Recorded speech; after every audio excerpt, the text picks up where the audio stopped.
Okay, this is an outline of Chapter 4, A Guide to Writing Sociology Papers, Collecting and Evaluating Sources. Okay, so before you start writing a paper, you have to choose a topic. So you've already done that part for this first paper assignment in this class, but as you go on with your paper, when you develop a sociological question, the specific wording or direction of your question may change, which is fine. You just want to be cognizant of what your question is asking because that's what's going to shape the rest of your paper. From what research is relevant in your literature review to what method you end up proposing to try to answer your research question with those specific sociological research methods. So sociology is interdisciplinary and it covers many topics, but as you work on the paper in this course, I want to remind you to maintain a sociological perspective. For instance, if your paper is exploring mental health, that's typically a psychological research paper, not a sociological one. But it can be sociological if you focus on the sociological perspective of the topic of mental health, such as social stigma, or who receives treatment, or unequal social opportunities and outcomes as a result. Or let's say you're studying kids, right? That would typically be child development, or maybe learning theory. But if you look at the development of children from a sociological lens, much like Mead did, who looked at child development in relation to understandings of the larger social world and our place within it, then you're still writing a sociology paper. So there are many overlapping disciplines, as we reviewed earlier in the semester, such as political science, ethnic studies, American studies, women and gender studies, and many, many more. It's the sociological focus that makes it a sociology paper, which often means looking for patterned relationships in the social world. Okay, so determining your first sources. When it comes to which sources are right for your paper, this is going to vary from person to person because each paper is unique, right? But typically in research papers, you're using peer-reviewed journals or books to find, as those sources for your literature review section of your paper. So again, what you look for and how you search for them will vary based on your topic. So first up, journal articles. These are the primary and best applicable sources for your paper, and the chapter has a long list of major journals used by sociologists like Gender and Society, Politics and Society, Rural Sociology, Social Problems, and a whole bunch more. So the helpful guide in the chapter gives you a snapshot of each of these journals and the kinds of research that their journal publishes. Sometimes when you're working on a paper, you have a more general topic focus, and sometimes reviewing different issues of these journals can be very helpful. The library at school has a lot of these in hard copy, so if you can go in person and peruse, that's always great. But you can of course find all of them online as well. So I'm old, so I prefer hard copies, plus as someone who's worked at libraries for most of my adult life, you can only justify having all those things on the shelf if someone actually comes in and checks it out once in a while, right? So I encourage you to do that. Again, just looking through the journals can give you a great starting point for your topic. Otherwise, you can search for journal articles by more specific topic or in relation to a set of variables that you're exploring in your paper, such as if you were looking at the trajectory of those who age out of the foster care system, you could look up foster youth and graduation rates, or foster youth and social mobility, right? And you're going to find published research that explores the intersection of those factors. So books are another important source. When you're able to find important works in your field, they are the perfect thing to make your arguments valid in your paper. But often students do not think of using books as a reference because they're long. It can seem daunting to have to read a bunch of books for one paper in one class when you have work and human lives and other things to do for other classes. So I get why many students think that, but in reality, books can be some of the best resources for your literature reviews. So here's a bit of info you may not realize from a library insider, is you don't need to read the whole book, right? Let me repeat that for those who missed it. You do not have to read the entire book. Often something relevant to your paper is but a chapter in a book. But many people will not pursue those resources when they pop up in the library search results because it seems like it's going to be too long of a read or a hassle. But there are journal articles that are over 30 pages long, and books with chapters like the chapter that I'm yammering about right now that are only like 15 pages long. I just want to point this out, and when possible, it's the best to search for a book in person. If you're able to do so, as all the books around the one that you found in your online search of the library catalog are categorically similar to the one you're looking for. But sometimes those titles don't pop up when you search for them because maybe you're using a specific term or for other reasons. When you get to the shelf, there are often many other interesting applicable titles right around the book that you found in your online search that will fit your paper perfectly. Another resource can be encyclopedias. So this can be an excellent source for historical information or if you need some additional background for your sources. So they even have specialized sociology encyclopedias, which can help you when you're defining terms and concepts for your paper. Also when it comes to newspapers or magazines. So these can be relevant for some people who are looking at media portrayals, public opinion, or maybe historical coverage.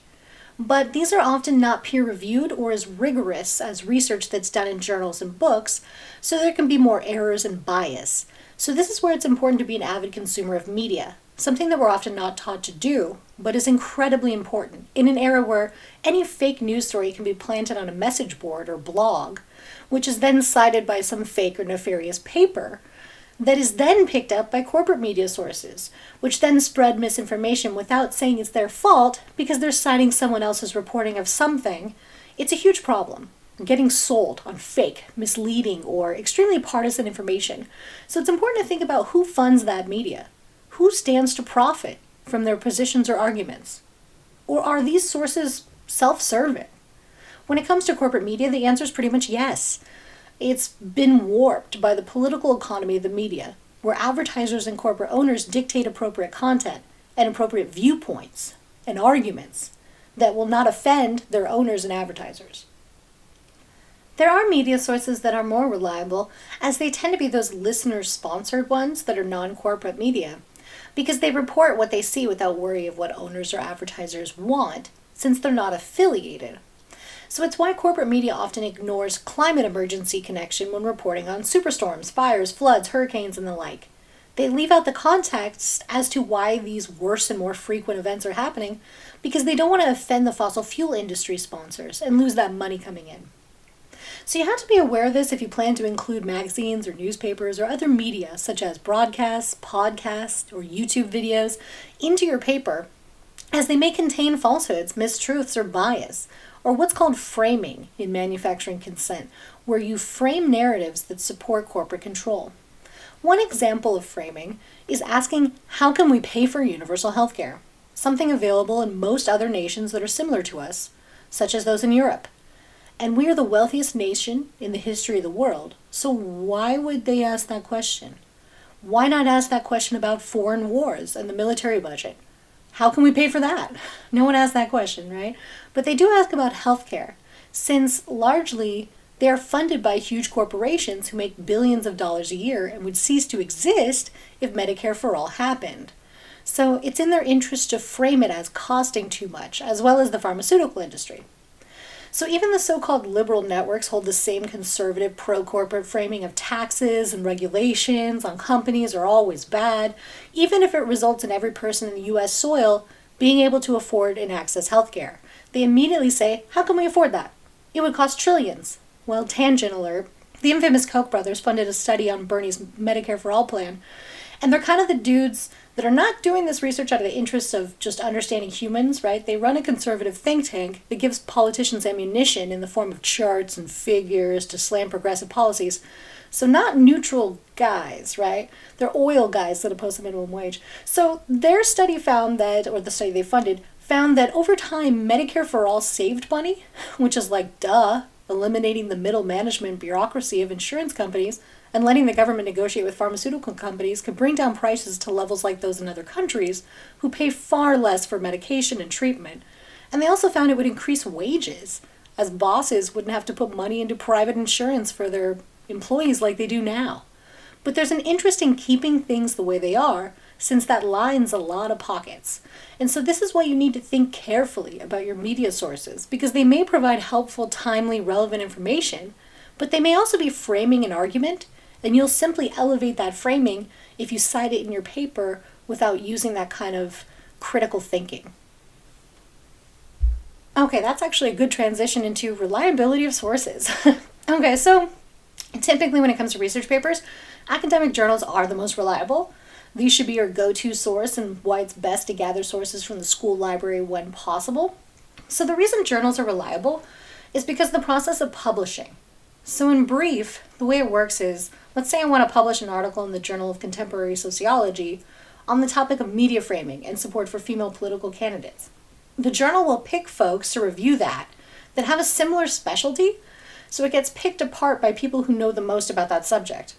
Then before it can be published, the author has to address each revision, each question or challenge that the reviewers had to their paper, not to be mean, but to make sure the findings are not biased or spurious and make sense as they are presented. So it's not a super fun process, but a necessary one to test or push back on the information, and in some cases replicate or pilot study to test those results before they'll vouch for it by publishing it. So the tricky thing about journals is just making sure that they're actually peer-reviewed and valid. And you can do this while searching on the library website. There's a box you can check on the left for peer-reviewed only, because there's this newer phenomenon of journals popping up where you can just publish things in them if you pay them money. It's kind of scary. They sound like real journals, like their titles, but you give them like $300 to $500 and bam, you're a published researcher.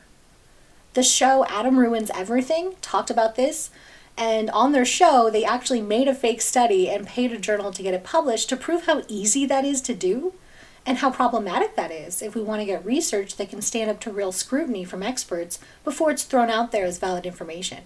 So just be careful about those kind of things, that, your journal could still have a vague title that sounds like a real journal, but it could just be one of these pay-for journals. So that's why you need to click that box for peer-reviewed. University presses are those books published by academics and universities. Often they'll start with articles that later are developed into chapters of these books. So they can be great resources, and they often reflect long-term in-depth research that someone's poured their time and effort into, which can provide a wealth of information and context for your papers.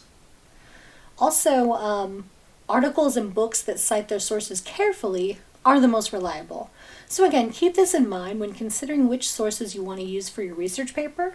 Think, how rigorous is this? How much has this been pushed back upon, right? Is this peer-reviewed?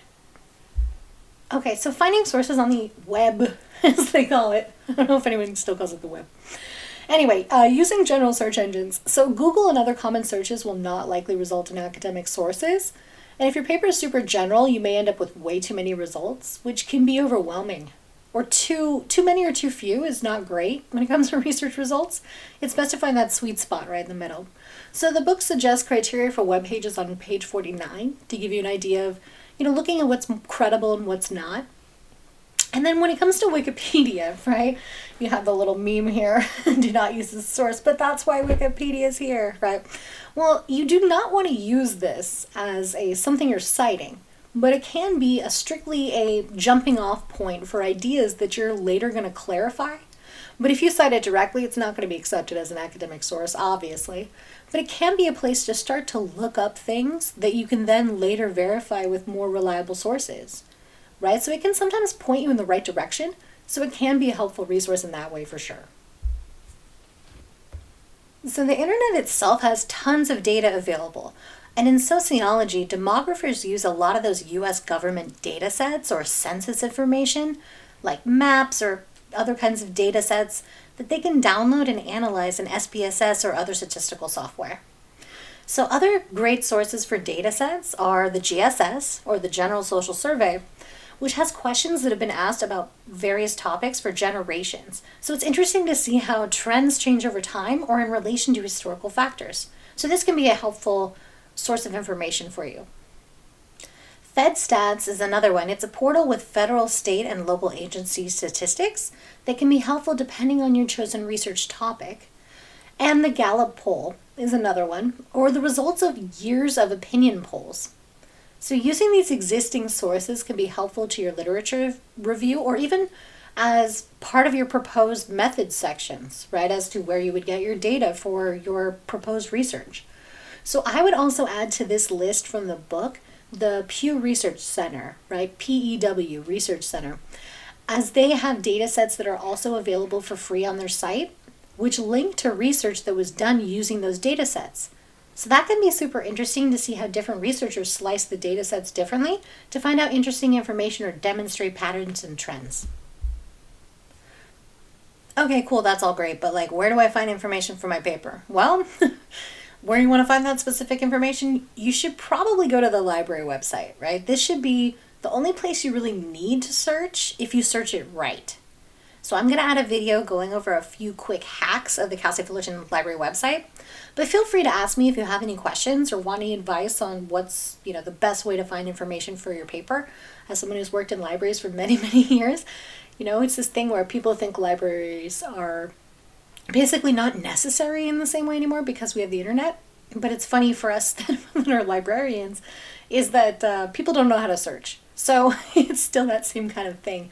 Sometimes it's literally just a little, tweak to the particular terminology you're using, or the approach just has to change a little bit. The kind of criteria, the way you're selecting things within a database, right? So be mindful of that. If you hit a wall, if you have any issues, let me know, because I'm a nerd and I love helping you with that stuff. Okay, and then Google Scholar, right? So this can be a great way to find specific titles that you can then kind of reverse engineer and look up in the library website.